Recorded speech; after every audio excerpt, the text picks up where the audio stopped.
The use of glass as an artistic medium dates back to ancient Egypt.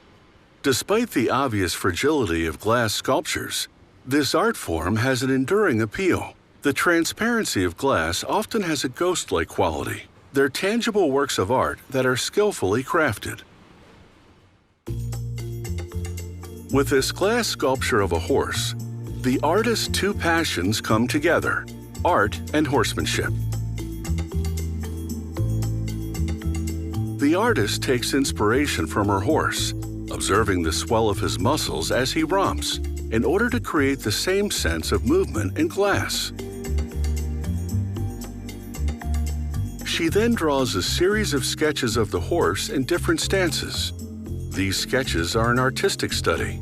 They help her work out the sculpture's form before actually creating one. She cleans solid glass rods to prepare them for sculpting. This is borosilicate glass, which is more resistant to thermal shock than other kinds of glass. She brings the glass into the flame of a torch to soften it. Once softened, she can fuse two of the rods together. Then, using tweezers and flat knife-like tools, she sculpts the glass into the shape of the horse's hips and legs. She works quickly so the glass doesn't have a chance to cool and fracture.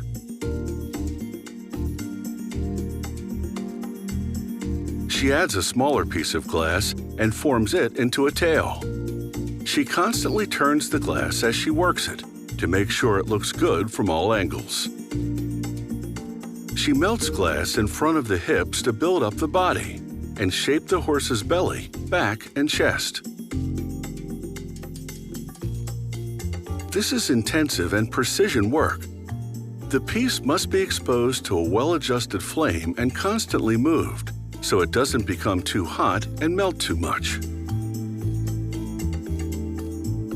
She adds glass to the front and sculpts the shoulders and part of the front legs. She removes a little piece of extra glass. She deposits this sizzling unwanted bit in water to cool it down and dispose of it safely. She does more work on the front legs. She'll refine them and form hooves later. But now, she bakes the partially sculpted glass horse in a kiln. This is the first annealing, which realigns molecules to prevent cracking. She forms the head and mane separately from the body. This is more intricate work. The features are much more detailed, so she uses smaller tools. Once she's shaped the eye sockets, she melts little blobs of black glass into them. She sculpts the eyes with a flat knife. She carves creases above them to create an eyelid effect. She adds glass for the ears. Then, using a tool called a masher, she pinches the ears to squeeze them thinner. She heats them again. This process can cause the ears to stick together, so she cuts them to separate them. She curls the ears using tweezers and tweaks their position on the horse's head. She melts the base of the head to the body, and they become one. She fuses more glass to the back to craft a mane, and after another annealing, she returns to the legs. She softens them with a flame again and adds definition to the fetlock joints. She cuts the tips to create a more level surface. She melts black glass onto the ends of the legs and sculpts it into the shape of hooves.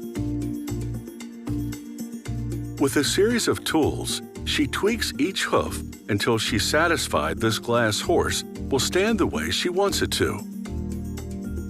After another annealing, she shines a polarized light through the sculpture and examines it for stresses that could compromise its structure. Finding none, this galloping work of glass art is complete. It's been made with great care and caring.